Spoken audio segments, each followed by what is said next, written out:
You went out, you grinded it, and you know, it looked like in the first couple rounds it wasn't really going your way, but you fought back through adversity. Tell us about this win. It's the story of my life.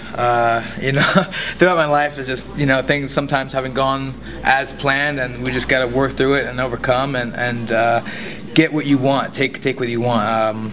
I remember there's this quote that I read, I don't know, it might have been like 6th grade or something like that, and it said that some people are successful because they're destined to be, others are successful because they're determined to be. And that's something I've kind of lived by and just try to, you know, follow. Let's talk about that success. Where do you think this places you? Obviously, it might be a story of an emerging contender here in the featherweight division.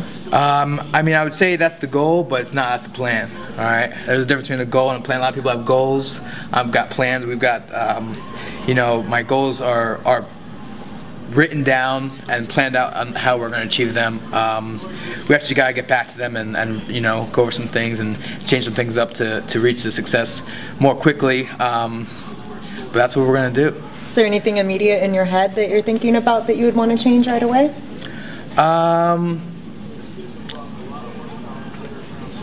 We're gonna get back to the ground game. That's actually where I started with a lot of my success in MMA. Is I, you know, it came from such a high caliber of wrestling, you know, taking guys down and then holding them against their will. I feel like I've gotten away from that like a little bit. A lot of wrestlers that have some success with their hands or feel comfortable with their hands kind of get away from that. I'm gonna go back to it and use my hands if I need them. Yeah, your wrestling, like you said, is one of your keys. You were a wrestler back in Pennsylvania, was it? Or was it New York? I wrestled in high school in New York, and then I went on to wrestle Division I at Bloomsburg University. Okay.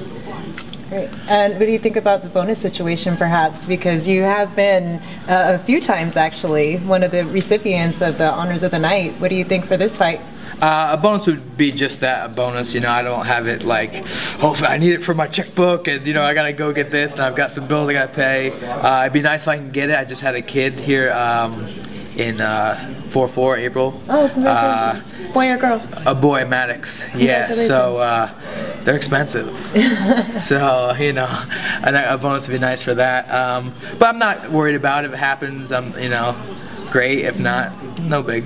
Between your last 2 fights, Matt Grice, and now you had Max Holloway, well, who of the two was more difficult? I mean, you have been through some grueling... A lot of good wrestlers. I mean, GSP's, I mean, he's not considered a like wrestler from college, but I mean, his consistent pressure and in your face and consistent takedowns is ideal for the sport. Chael Sonnen is another guy. He's a grinder, gets in your face, meets you right in the middle, and then he doesn't leave until he gets his hand raised. So they're 2 guys I look up to a little bit with the wrestling MMA game. Okay. So you're talking about plans and goals and all that stuff. Is there a goal not to get any more crazy wars? Like, these have got to be taxing on you. Yeah, you know, she was just saying, you know, there was Matt Grice, now there's Matt Holloway, and I was just talking to my guys in the back, I'm like, this 3-round baloney's got to stop. I got to start finishing guys with submissions or knocking people out, because this 3-round wars are for the birds. But I mean, if you know, if that's what I got to do to win, then that's what I got to do. You seem to do it well. You know what I mean? If it works, why fix it out? Yeah.